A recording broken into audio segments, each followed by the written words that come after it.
Magandang gabi po mga kabayan. Kararating ko lamang po galing ng Sambales at ako po'y gagawa ng videos mga kabayan.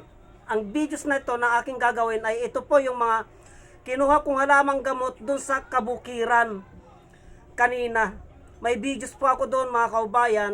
Kung gusto nyo po makita kung paano ko po kinuha at kung saan ko po kinuha itong mga halamang gamot na ito, ay may panoorin nyo po yung naunang videos nito mga kaubayan na ako po yung nangunguha ng mga halamang gamot na ito. May nakuha po akong 3 klaseng halamang gamot doon.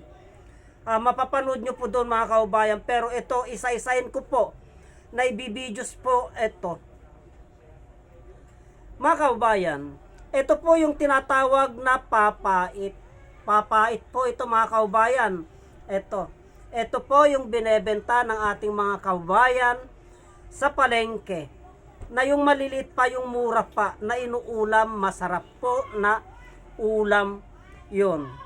Lingid sa kaalaman ng ating mga kabayan, itong papait na ito, maliban sa ulam na, ay napakalakas pa po na panggamot sa makakapit na plema. Plema po, yung makakapit, yung nandito, yung ubo ka ng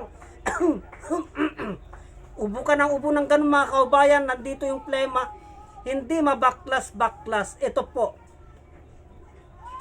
yung magugulang na po na papait mga kaubayan, mas mabisa pa po ito kung mas magulang pa po.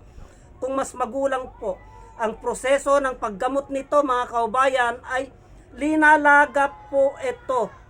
Pati itong ugat, pati mga tangkay niya po na matitigas, linalaga po yan mga kaubayan at iniinom po.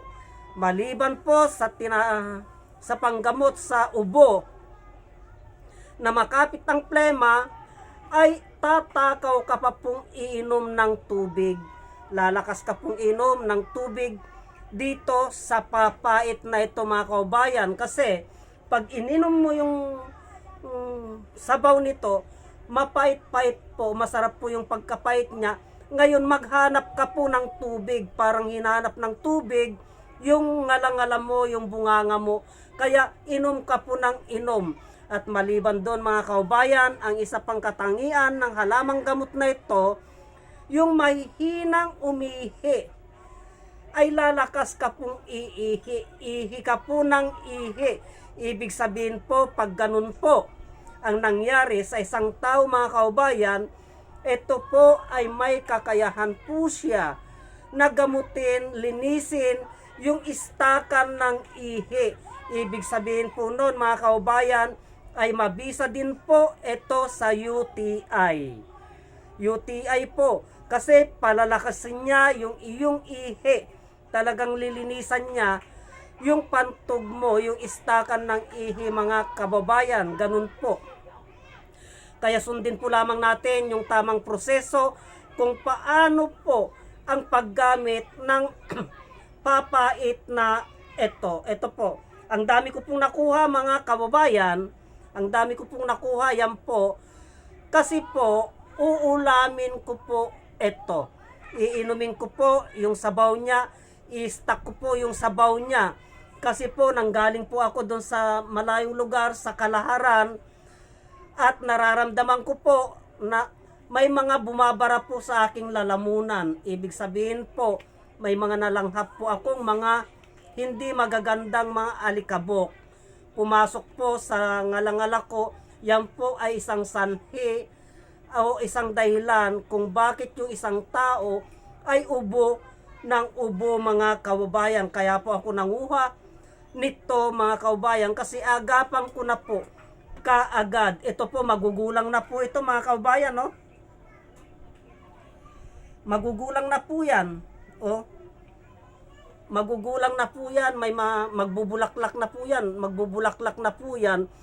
Pero andyan po yung bisan niya sa tangkay, sa ugat, yung pait niya po. Andyan po yung bisan niya mga kababayan, para magsilbing isang uring halamang gamot eto, kaya sana po ay may naunawang kayong konti sa aking ibinahagi tungkol sa lamang gamot neto, tungkol sa papait. Hanggang dito na lamang po at marami pong salamat.